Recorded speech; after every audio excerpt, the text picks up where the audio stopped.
CGP Telma, des actualités uniques, dynamiques et renversantes dans le journal TV. Vaolina vaovao be. Vaolina manolotra ho anao ny vaovao. Lotony olanao, vaolina ampiasaina.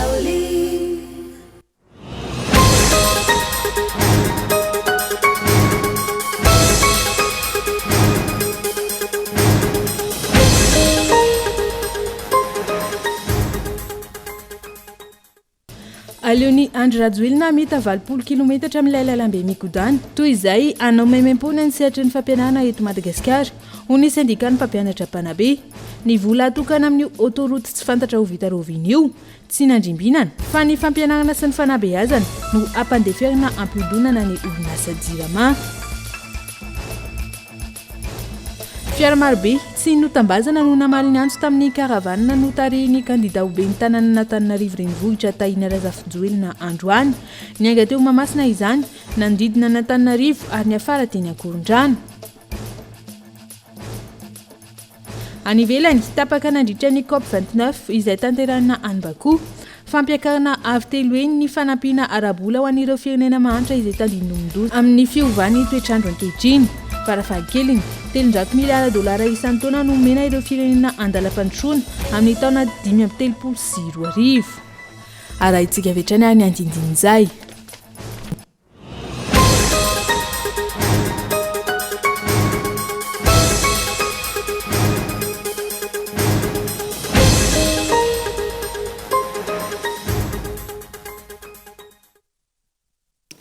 Alahady fa 4 ny volana Novambra taona 2024 faltafiaraka amin'ny andray tena kitombo kilasy sy tovovavy. Tonga soa eto amin'ny fampalalam-baovao ny Cool TV eo amin'ny ity alina ity. Asaiko ianao anaraka izany hatramin'ny farany hanomboantsika izany. Aleony Andry Rajoelina mita ny 20 kilometatra amin'ilay lalambe mikodana. Toy izay hanao maimaimpona ny sehatry ny fampianarana eto Madagasikara. Hoy ny syndicat ny mpampianatra Mpanabe. Ny volana atokana amin'ny autoroute io tsy fantatra ho vita rahovina. Tsy nisy fanovana nefa teo amin'ny sehatry ny fampianarana izay natao anampiana indray ny orinasa JIRAMA. Fanadidina mikasika izay entiny onasaina. Fa hoentinareo aizy ity firenena ity, hoy ny SEMPAMA na ny syndicat ny mpampianatra Mpanabe eto Madagasikara manoloana izao toejava-misy ankehitriny zao. Safidy tsy tokony isalasalana akory ary tsy tokony ampieritreritra akory ny hoe autoroute sa ny fampianarana ny zanaka malagasy saingy mahagaga ny fanapa-kevitry Andry Rajoelina fa dia ilay autoroute no nosafidiny. Akana ny vola ho an'ny sehatry ny fampianarana entina ampianana ny fahatapahany herinaratra fa ilay lalambe mikodana tsy fantatra ho vita rahovina. Io indray no atao laharam-pahamehana ka hotratrarina amin'ny taona 2024 ny 20 kilometatra. Autoroute teneninao fatalohan'ny autoroute zao ny raha ny zava-misy ato Antananarivo ny jerena. Iny le téléphérique, aiza zao le téléphérique. Io ny kianjan'ny Bare ao Mahamasina, tsy mahazo ny fankatoavana avy amin'ny sehatra iraisam-pirenena na ny CAF na ny Fédération mondiale ny baolina kitra. Dia inona zany mba zavatra mandeha. Nefa nirehirehana be io Bare io kianjan'ny Bare ao Mahamasina io zany. Zao ndray io ny resaka autoroute. Zany ve mahamaika. Zany ve mahamaika raha ny volana anaovana ny autoroute io na ny volana anaovana ny téléphérique io maninona tsy zany namonjena ny JIRAMA na nanambarana ny lalam-pirenena faharoa zay tena lalan-drà mampioda ny tokaren'ny Madagasikara na zany tsy natao fa autoroute inona ny dikan'izany. Fa ny telo ny raha kely indrindra i Andry Rajoelina no nilaza fa hotratrarina ny 20 kilometatra fa ny fotoana hanatratrarana izany aloha hatreto no tsikaritra fa niembotra hatrany ary izao amin'ny 2024 izao indray. Ny lalambe mikodana amin'ny 2024 no mety hisy vokatra fa androany ilay sehatry ny fampianarana sy ny fanabeazana no hoe fakitoto sy ambanjavatra. Rehefa nijadona no manjaka dia adidiny mitrotra. Dia nitrotra zany zahay, dia gaga zahay. Ny fitantanana fampianarana sy fanabeazana efa petatoko sikototo araky nambarana hatramin'izay foana. Dia zao ndray mbola ankalany io vola io entina amin'izay ny JIRAMA. Aiza marina ny tena laharam-pahamehana eto amin'ity firenena ity ary tsy mahagaga raha ohatra ka tsy mandeha araky ny tokony ohatr'izao ny raharam-pirenena. Manomboka aty amin'ny ambaratonga voalohany ka hatrany amin'ny université mandalo amin'ny fampianarana teknika dia namaly avokoa fa tena tsy lasa tsony izao fandehan-javatra zao vonjeo ny fampianarana. Dia mietrika zany zao ny fiarahamonina manontolo satria dia tsy azo akena ntsony zao fanaovana takalonaina sy fanaovana sorona ny fampianarana sy fanabeazana zao zay aminay antoko ny fampandrosoana ho an'ny firenena. ampy zay ny fanerenan'ny mpampianatra ampandany ny kandida volomboasary hoy ny sempama. Efa nijoro zao ny fikambanan'ny mpampianatra sy mpanabe eto Madagasikara, tsy anaiky ireo endrika tsindry sy ramatahora atao amin'ireo mpampianatra. Tsy loza manamba nitsony no mahazo ny sehatry ny fampianarana sy ny fanabeazana eto Madagasikara, fa efa loza miatra mihitsy ho iatran'ny faneho-kevitra. Madagasikara tsy maintsy mandroso, tsy androso novinona amin'ny firenena raha ohatra zao ny itondrana ny fanabeazana. Nofiatrany ny fampandrosoana ny firenena raha tsy voajery ny sehatry ny fambolena sy ny fiompiana izay isan'ny antoka iray amin'izany hoy ireo mpisehatra ny mpitondra fanjakana izay maminavina ny hosombotra ka hanondrana ny vokatra kanefa ny anohanana sy ny mosary aza tsy voafehy noho ny tsy fananana viana sy vahaolana mikasika izay raha tsy laza fa tsy ny teti-bola natokana ho an'ny ministeran'ny fambolena sy ny fiompiana anatin'ny projet de loi de finances initiale 2025. Ivrisha. Tsy misy fampandrosoana avaniny zany eto Madagasikara raha mbola tsy miendanja ny fambolena sy ny fiompiana. Ireo vondrona goavana misehatra anatin'izay. Raha tsy ireo no voajery hiamafy ny olana ara-tsakafo izay efa mibaribary nandritra ny Covid-19. Et ça, je parle pas seulement de Madagascar, mais de l'Afrique en général. Ho an'ny Afrika amin'ny ankabeny no resahako eto fa tsy Madagasikara samirery. Tonga ny Covid-19 nkatona avokoa ny zavadrehetra ary nanana olana tamin'ny famatsiana ny olony avokoa ireo firenena afrikanina. Androany tsy misy mahafantatra indray isika na mbola isy ny Covid-19 raha mpitso. Ny azo lazaina fotsiny dia izao firenena afaky ny mamatsy ara-tsakafo amponina ao aminy no atao hoe firenena manan-karena. C'est un pays qui arrive à nourrir son peuple.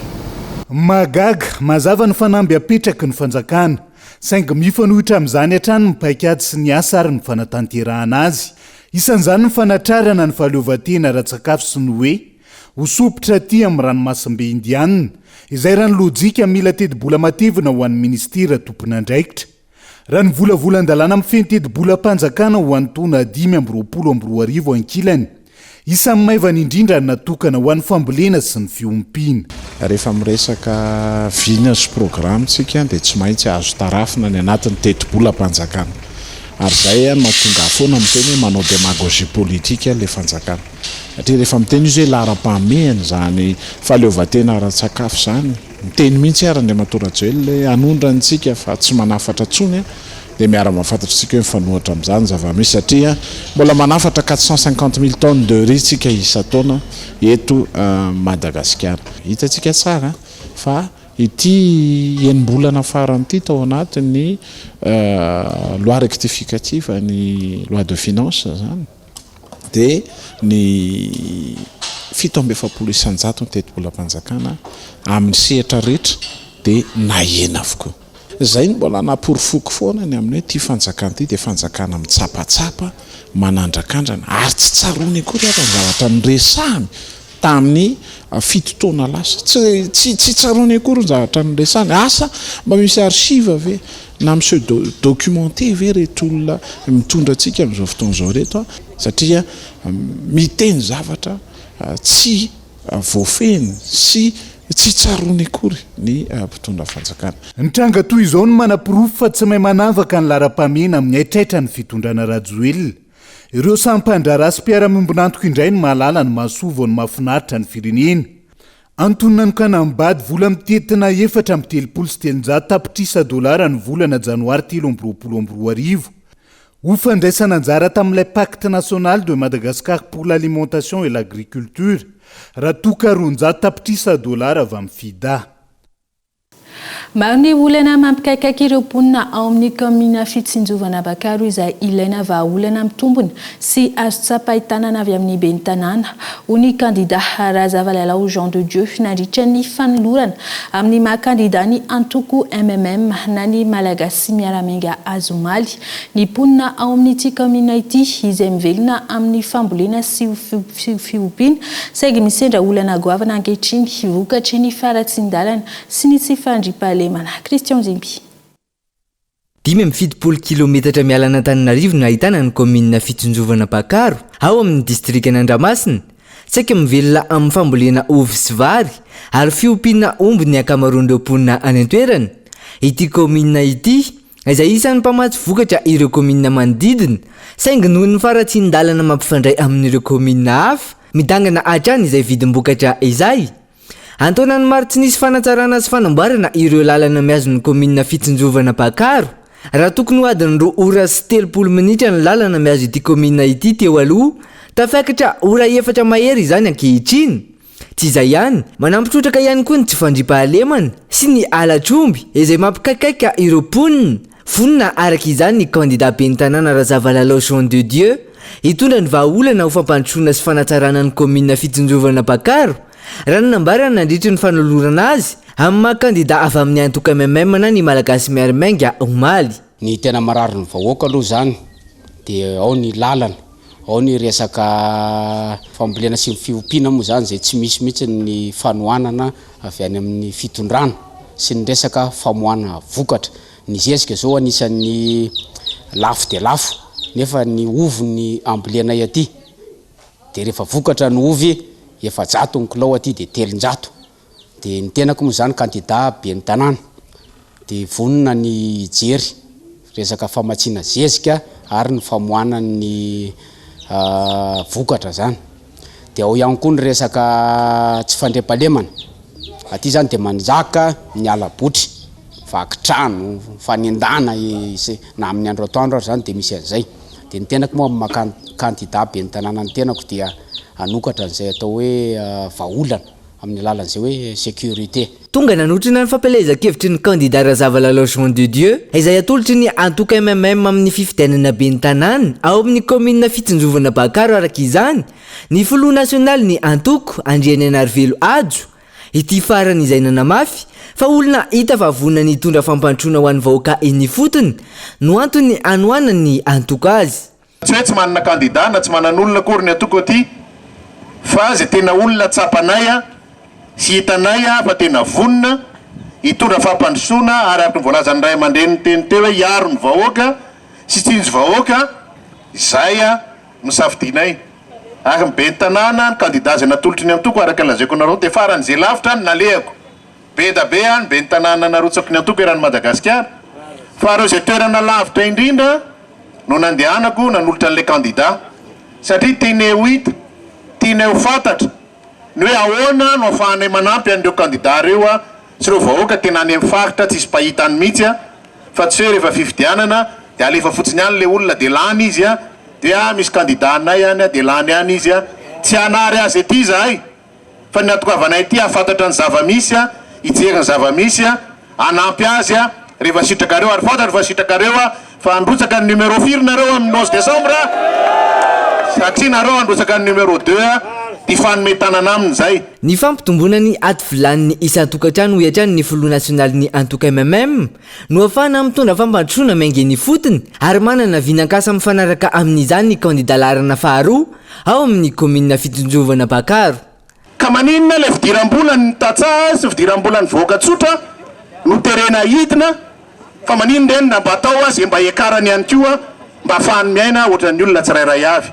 Zay ny mahafinaritra mitety asa netindramety teo no andreo tsika ifanampy hitady fidiram-bola ary hivarotra zany fa vokatritsika zany amin'ny vidiny tokony ho izy mba avelona ny taranaka sy ny faramandimby. Zay tompoko natao hoe fampandrosoana miainga ty fotony. Zay atao amin'ny antoko malagasy miaramainga dia mampiofana an'ireo ben'ny tanàna sy mpanolotsaina ny hoe zao ny fomba fitantanana ary isorako azy satria tonga dia tadidiny teo hoe ataovy mangarahara ny fitantanana satria arak'ilay zavatra malaza zay hoe tsy vola amin'ny babanao akoriny io fa vola nyrety vahoaka rehetrarehetrika eto amin'ny tantanana dia io tokony atao mangarahara mba fantatry ny olona hoe rehefa mba mandovo vola mba inona re zany mba tonga metsara atao fiainana atao fiarahamonina aminy. Ampandresiny vahoaka amin'ny tsy fahombiazana hanamafy ny fandriampahalemana sy ny ampanjaka ny fangarahara-pitantanana.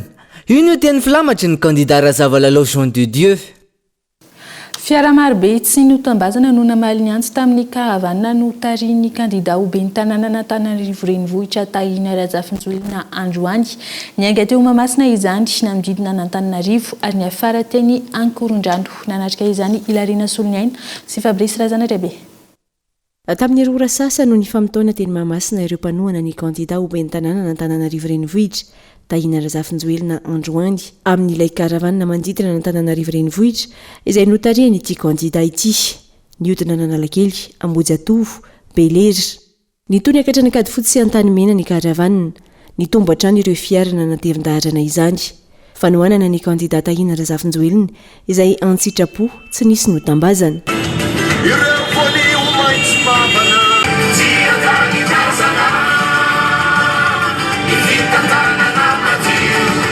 tamin'ny efatra arivo tsy mbola nisy niala ireo mpanohana ny kandida ben'ny tanàna nantananarivo tahina razafinjoelina nitoy hatrany akoron-drano midi itoy manerana ny boriboritany rehetra ito an-tananarivo renivohitra hatramin'ny fahasivy ny volana desambra fotoana hitsahara ny fampelezakevitra ny fampahafantarana sy ny diabe ho an'ny fanovana tary ny kandida tahina razafinjoelina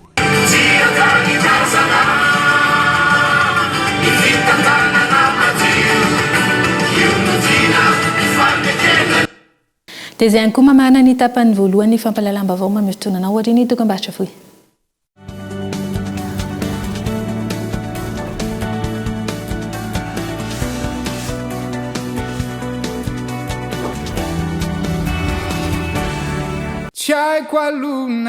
famaranana ny fahadimy taona ny reko fampisehoana hafa mihitsy ny alahady 22 décembre ao amin'ny palais des sports mahamasina amin'ny 3 ora tolakandro ny tapakila manomboka amin'ny 7 arivo ariary azonao jifaina ao amin'ny ketrika.com sy any amin'ny faux resto rehetra reko seho hafa mihitsy ny 22 décembre ao amin'ny palais des sports mahamasina amin'ny 3 ora tolakandro Infoline 034 05 014 58 sponsor officiel Telma Alliance sponsor Gold Fresh partenaire média RDJ un événement studio 58 efa ela nanasako lamba fa ity vovon-tsavony Pauline ity afa mihitsy kely fotsiny ane dia efa ampy e way ary tena mandroatra be malefaka ery lambo tsy mila mikosika be akory sady tsy manimba tana Pauline 80 formule matanjaka miaro ny loko mampangirana sy manamanitra ny lambanao mandroatra be mahavita lamba betsaka sady manitra Vaolina anitra vaovao floral sy exotique afaka nadiovana fitaovana fa ihany koa toy ny fiara fitaratra loviatra karo Vaolina vaovao be floral exotique lavande original loto ny olanao Vaolina ampiasaina eo ambany fiahin'Andriamatofolony Républicaine Madagascar Andry Rajoelina sy Andriamatoa Praiminisitra lehiben'ny Gouvernemanta Christian Tsay, ny Ministeran'ny Fizahan-tany sy ny Asatanana, ny Ofisy Pirenenan'ny Fizahan-tany eto Madagasikara ary ny If-toeram-pirenenan'ny Asatanana Malagasy dia manolotra antsika ny tsenaben'ny fizahan-tany, andiany fahavalo sy ny andiany voalohany amin'ny tsenaben'ny asatanana izay atao eny amin'ny kianjan'ny Barea Mahamasina ny faha 1 roa ary 3 novambra 2024 mpikarakara fivahinianana amin'ny sehatra amin'ny fizahan-tany sy mpanao asatanana matianina maro manome lanja ny vita malagasy no izara amintsika ireo tolotra isan-karazany mandritra ny 3 andro andao izahany Madagasikara andao anjifa ny vita malagasy tsy misy vidibidirany mpiara-miasa projet PIC. Avec Canal+, chaque jour est une fête. Allons-y. Jusqu'au 31 décembre, accédez à l'univers Canal des 55 000 aréas avec la formule Access et le kit complet, parabole incluse et installation gratuite. Un feu d'artifice d'émotion vous attend sur les chaînes Canal+, Ciné, Novelas TV et Novegas. Vivez des événements sportifs inédits avec la Ligue des Champions, la NBA, les sports de combat et sports mécaniques, sans oublier les dessins animés pour petits et grands. N'attendez plus! Offre valable dans la limite du stock disponible.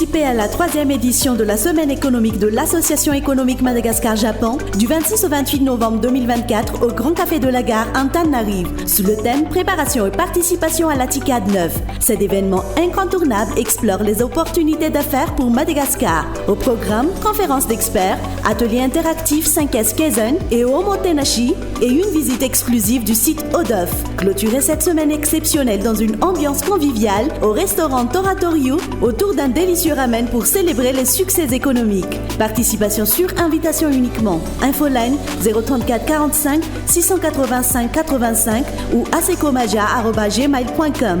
Aemaja, bâtissant ensemble l'avenir économique de Madagascar.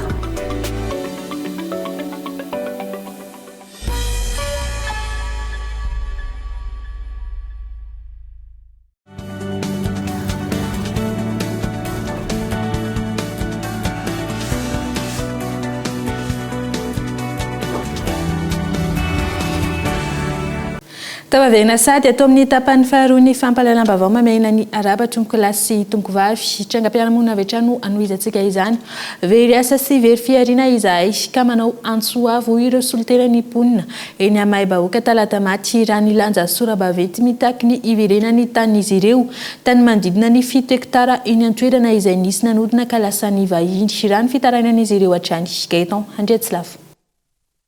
Ny lanja sora-baventy sy nanao antsoavo ijerena akaiky ny tanin'izy ireo ny mponina eto May-Bahoaka. Tany manodidina ny 7 hektara no nisy nanototra ary efa nifefena indray amin'izao fotoana. Tanimbary sy tombon-trondro fiveloman'ny mponina no teo ka tsekena ho lazan'ny vahiny raha ny fitarainan'izy ireo. Dia tamin'ny totofany tombon-trondro daholo ny akabiazana dia tanimbary tena fivelomana mihitsy io zany tamin'ny totofany zareo fa tsy hoe tany mipetrapetraka tsisy asany fa tena hoe fivelomana mihitsy io tena fiompiana trondro manara-penitra daholo nataon'ny olona tetỳ mbola nisy tanimbary sy ny sisa teo dia izay ny totofany teo. Nandaniany vola maro le izy ny narany eto amin'ny MPE ny fiompiana trondro fitotoana tsy nahazoany vokatra zany ny rary ary ny volo vary na vitan'ny fainany teto May-Bahoaka amin'ny vary teto fa nalainy manambola amin'ny herisetra sy ireo manam-pahefana matoa navitany nanao an'izao hatramin'ny fefy tsy afaka miditra intsony izahay. Nanomboka ny taona 724 ny atomboka ny fanotovana tany tety an-toerana ary fianakaviana manodidina ny 700 no tsy afaka namboly ary tsy afaka ny ompitrondro intsony tahaka ny fanaoatra izay. Efa maro ny dingana natao hitakina ny fiverenan'ny tany hoy izy ireo saingy mampanano sarotra izany ny fisian'ny mpanera. Miantsoantso moa zay hoe atraiza ny fandraisana andraikitra ny fitondrana dia misy ihany n'olona manantona anay dia nefa le manantona ohatran'ny karazana fitiavan-tena le izy dia ny zareo ambonimbony eo zany mahazo an'le vola fa le zay tena tompona tany tsy mahazo an'le vola fa fainonay zany tonga ihany le fitarainanay fa misy le fetsifetsy eo atenatenany eo dia zareo mpanera zany mahazo an'le vola dia terena fotsiny zay hoe io vidin'ny taninareo fa rehefa tsy handray an'io nareo dia tsy maintsy totofanay sy alainay io tany io. Angatahana ny siny fanadidina ifotony mikasika ity tany ity hoy ireto fianakaviana voakasika sy very asa fiarina ireto. Tokony ampiarina ihany koa ilay voalazan'ny mpitondra fanjakana hoy izy ireo ka izay tambazotra mpangalatra tany hiarany sazy na iza na iza. Andrasana araka izany ny mety ho toyiny. Azo anamafisana ihany koa ny fifandraisana ny lafin'ny fanatanjahantena antony karakaraina ny Laiza Midjoul Allemagne ny hetsika tournoi de football Frandekicha izay andraisan'ireo masoivomonina eto Madagasikara anjara sy ireo fikambanana maro samihafa tanjona ny anamafisana ny fifandraisan'ny Madagasikara amin'ireo firenena hafa raha ny fanazavana ny laharana F100. Ho fanamafisana ny fifandraisan'i Madagasikara amin'ireo firenena hafa no antony karakaraina ny fikambanana Laiza Midjoul Allemagne ny tournoi de foot izay andraisan'ireo masoivo maro anjara isan'izany ny masoivo ny Indonésie, Allemagne sy États-Unis ary ny maro hafa. Ny fahafito ambin'ny folo Mey lasa teo fanota fatsangana tamin'ny fomba ofisialy ny fikambanana Laiza Midjoul Allemagne ary izy ireo fanao mikarakara ny hetsika. Ireo zany no mikarakara hetsika anankiray atao hoe Frandekicha ity amin'ny fahatelopolo ny volana novambra izy io amin'ny terrain-ny RGK mba hipasy izay andraisan'ny ambasady maromaro anjara anisan'izany ny ambasadin'ny Amerika, ny Grande-Bretagne, l'Indonésia, ary ny Allemagne dia eo koa ireo institution hafa ohatra ny association sportive, ny présidence de la république, ny sénat, ny club de foot sy ny institution allemande eto amintsika ohatra ny APS Mada, ny FC Diversity sy ny association sportive le Lilia. Natao indrindra izy io mba fahafantarana koa ny fisian'ny plateforme les amis de l'Allemagne Madagasikara, fa indrindrindrindra mba ataontsika io hanamafy ny fifandraisana eo amin'ny firenena rotonta izay fantatritsika moa fa efa efapolo amby zato taona zany ataontsika hoe amitié germano malagasy zany dia hanamafisana amin'izany indrindra ny hetsika amin'ny fahatelompolo ny volana novambra. Andiany voalofa ity hetsika ity ary ho atao isan-taona raha ny fanazavana lalao izay isokatra amin'ny olona rehetra ary misy ny loka izay omena ireo mpandray anjara raha ny fanazavana ny mpikarakara. Eo amin'ny maresaka avy any ivelany kosa indray tapaka ny andritran'ny COP 29 izay tanterana any Bakou fampiakarana avy telo ny fanampiana arabola ireo firenena mahantra izay tandindondoza amin'ny fiovan'ny toetrandro ankehitriny farafahakeliny $10 miliara isan-taona no omena ireo firenena andalam-pandrosoana amin'ny taona 2024 tany ampiandohana $310 miliara isan-taona no fanampiana arabola napetraka ireo firenena andalam-pandrosoana ireo afana miatrika izay fiovan'ny toetrandro izay indrindra ireo loza voajanahary izay mihamafy manodidina ny 200 nanatrika ity COP 29 ity izay naharitra 2 herinandro ary nihitatra 2 andro. Sitomoko vavy no mamarina ny fampalalam-baovao Cool TV eto amin'ity alina ity hisaraka enao nanaraka izany hatramin'ny farany veloma tompoko.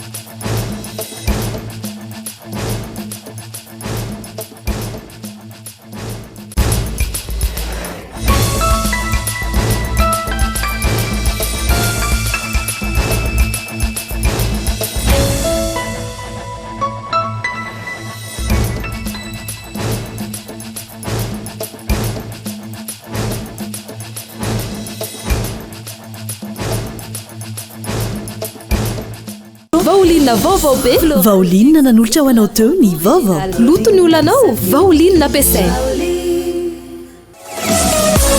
5GB Telma, des actualités uniques, dynamiques et renversantes dans le journal TV.